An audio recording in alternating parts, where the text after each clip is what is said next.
huge hit.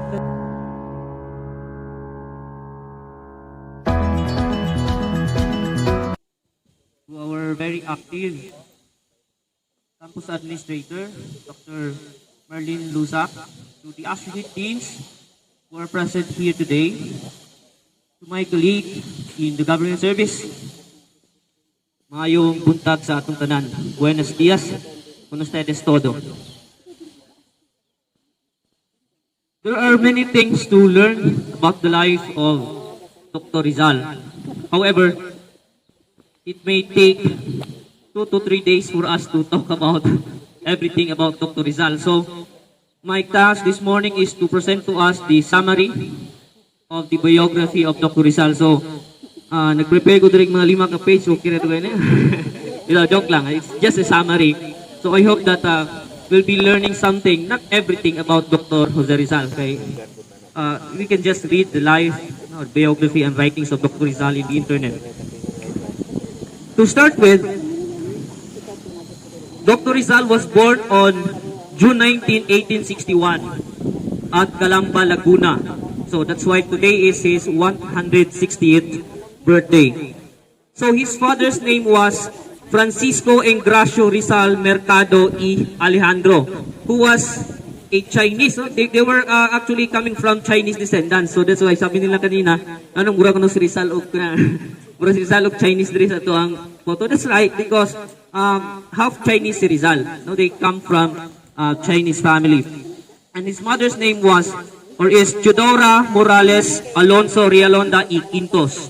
So his mother was a Tagalog, no, from the Tagalogans.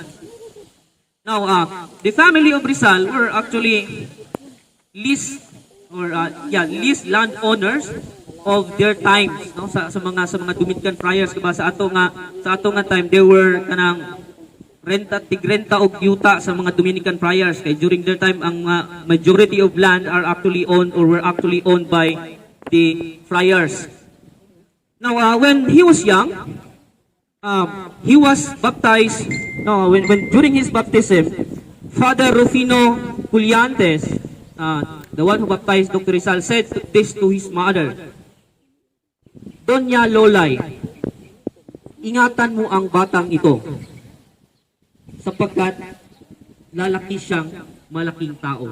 It was a prophetic message coming from a priest. And indeed, we can see that in the life of Dr. Rizal, lumaki nga siya bilang isang malaking tao. Hindi lang malaki, but that's right now we consider him as our national hero.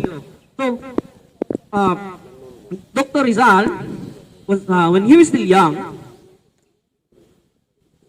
he was already educated by his mother at home. No, kaya nga his earliest education began at home when Doña Teodora actually taught him a lot.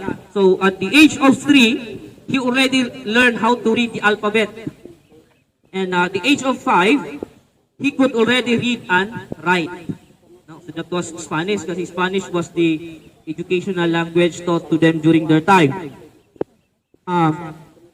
Rizal was the bunsong lalaki. He had 9 sisters and 1 brother, and that was his brother's name was Pasiano, who actually inspired Rizal to love the country, and he was the one who pushed Rizal to study in Madrid. So, to give us a short educational background of Dr. Rizal, Rizal attended Ateneo Municipal de Manila, and he was also asked by his brother Pasiano to bring not the name Mercado, kasi they were bringing the name Mercado, but during the time of the Cavite Mutiny in 1872, when his brother Pasiano was linked with Father Burgos, no, Gomez and Zamora, who died in the Cavite Mutiny in 1872. So, binigla nila, Pasiano asked Rizal not to bring the name Mercado, but to bring the name Rizal instead. So that's why yung pangalan niya, instead of bringing Mercado, naging Rizal. That's the reason. And he graduated in the Ateneo Municipal de Manila with outstanding or with the highest honors. And he further studied land surveying. Then, He also took up philosophy and medicine, specializing ophthalmology in the University of Santo Tomas, on the UST, and also graduated with excellence. And while studying, no, this is one of the important happenings of Rizal's life as a student. He experienced the racial discrimination. Kasi mga Pilipino during his time were discriminated by their professors, no, in terms of physical aspect and many things. Now, in 1887, he went to Madrid and studied medicine at Universidad Central de Madrid. While in Europe, Rizal also studied medical lectures at the University of Paris and University of Heidelberg in Germany. And at the age of 23, further after that studies, Rizal studied philosophy also and letters in Germany during his time. So in 1887, he completed his eye specialization or the study of ophthalmology at the age of 25. So imagine, no, he was just 25 years old. So ang dami niya nang narating sa buhay. While in Europe, Rizal studied the social and political ideologies and systems of Europe. It was then that Rizal saw the shifting of political systems while living in Europe for 10 years. So one of the main purposes of Rizal's studies in Europe was not just to earn his degree, but also to study the social and political systems of Europe to get many ideas of how he is going to help the Philippines from the colonization of the Spaniards. So, sabi ni Rizal, kailangan niyang makita ang lahat. Kailangan niyang makita yung kabuuan, kung ano yung mga nangyayari sa ibang bayan upang magiging benchmark or basihan on how to help in liberating the country. So in Europe, while he was in Europe, he learned more than 10 languages. In fact, there are some historians who would claim that Rizal fluently speaks and writes 20 languages. He impressed everyone he met with his charm, intelligence, and mastery of various fields of study. He excelled in martial arts, fencing, sculpture, painting, anthropology, and most especially writing.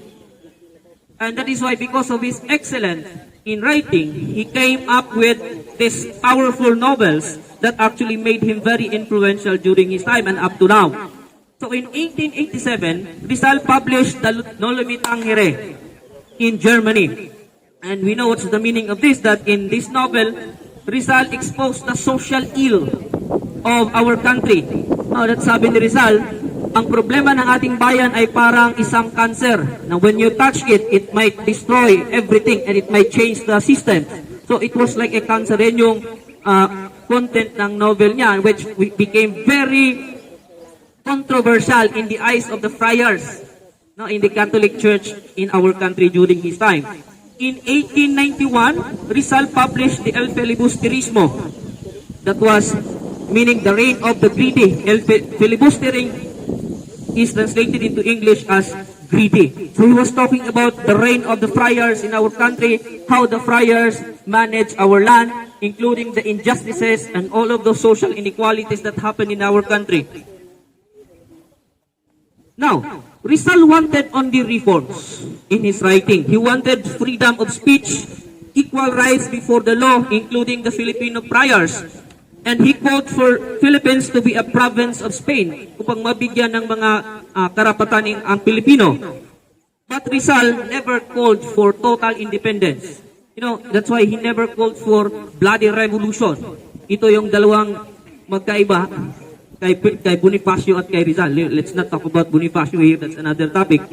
So, in 1892, Rizal returned to the Philippines.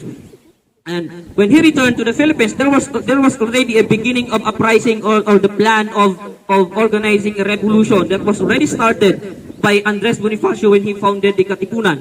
Now, it was the time that nabasa na kasi ng mga Katipuneros itong mga sulat ni Dr. Rizal, and it awakened them. No? Matagal na silang natutulog sa mga kawalang hiyaan na nangyayari sa ating bansa. And when they read the papers and the writings of Dr. Rizal, they realized na ito pala yung ating buhay.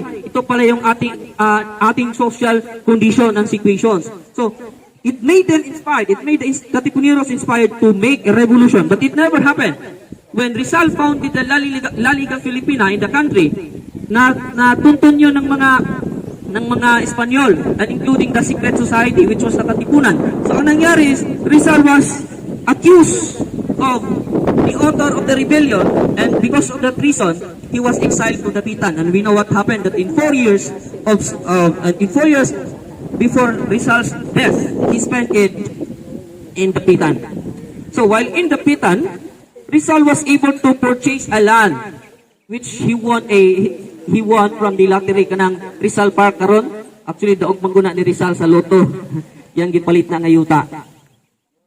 Then he developed water irrigations for the people, and he was also teaching the local people. He was teaching them arts, philosophy, agriculture, and science, and many things. In Dapitan, Rizal met Josephine Bracken, whom he fell in love with, and who brought, kini si Josephine Bracken Magod went to Dapitan. She was a British who brought her stepfather for the cataract operation. And yan yung nangyari. They fell in love, and according to history, they supposed to have a son. May anak sana yun, but due to miscarriage, namatay. So, they actually applied for marriage license in Dapitan City, but it was denied by the Catholic Church. Why? Because of 2 reasons. One, Rizal was already excommunicated by the Catholic Church due to his writings. Pangalawa, because of Masonry. Because Rizal was part of that Masonry. And akala ng mga praile, Masonry is a teaching, or is an organization that is against God or the teaching. But that was wrong. Because para sa mga Mason, una sa lahat ang Diyos. Una sa lahat ang pagtitiwala sa Diyos. Kaya lang against sila sa pamalakad ng mga fraile. So, and he built also clinic to practice his medical profession. We can see it in the Dapitan right now. But he was arrested on his way, after 4 years of staying in the Dapitan, he was arrested on his way to Cuba. And he was brought to Barcelona and was brought back to Manila and being imprisoned in Manila. Now, he was put into prison because of these following accusations: conspiracy, sedition, and of course, rebellion. Although there was a lack of sufficient evidence, but Rizal was judged as guilty and was sentenced to death. However, there was this latest controversy right now that there was a document of Rizal's retraction. Nag-retract ko ni Rizal ang iyang mga writings against the teachings of the Catholic Church. So, there was this controversy right now, and it's one of the major topics of the readings in Philippine history. There's another discussion na, there was this signed document na i-retract, i-withdraw ni Rizal ang iyang teachings in order to let him marry Josephine Bracken 2 hours before his death. That was just a controversy, but until now it remains a controversy. So, he died on December 30, 1896 at the age of 35. So that's the short biography of Rizal's life. Now, let me share with you a short reflection. Kasi learning the life of Rizal is useless without learning lessons from the life of Rizal itself. Let me share with you 2 reflections about the life of Rizal. Number 1, let me emphasize that Rizal emphasizes the importance of education. We can see it in his life. He in fact said, hindi lahat ng edukasyon ay tama. May iba na kabubulang. As a philosophy teacher, we actually realize that the meaning and the essence of education is to lead people out of ignorance. And that is why Rizal was right, that the authentic or true education is to lead people not towards ignorance, but to lead people out from ignorance. Because we can see that Rizal spent most of his life in learning not only one perspective, but he learned multiple perspectives. He learned many things and he gained excellence on those learnings. So makikita natin na ang kahalagahan ng edukasyon while learning in the life of Jose Rizal. Second, Rizal has actually taught us that our life becomes meaningful when we spend it with others and for others. Rizal lived with meaning, and Rizal also died with meaning. He lived with meaning because he lived his short life, 35 years of existence, with his family, with his friends, no, whom he met in Europe and many other women. No, di na ko i-mention ang mga women sa iyang kinabuhi kay daghan. Most of all, he died with meaning, with dignity, and with purpose. To end, may the life of Dr. Rizal inspire us to value the true essence of education. Kita, mga teachers, mga workers of government, we are not here to lead people towards ignorance, but we are here to speak for the truth, live with the truth, and willing to die for the truth. Most of all, I hope and pray that his life can inspire us to be good and do good, most especially towards our fellow men. Mayong buntag, buenos dias.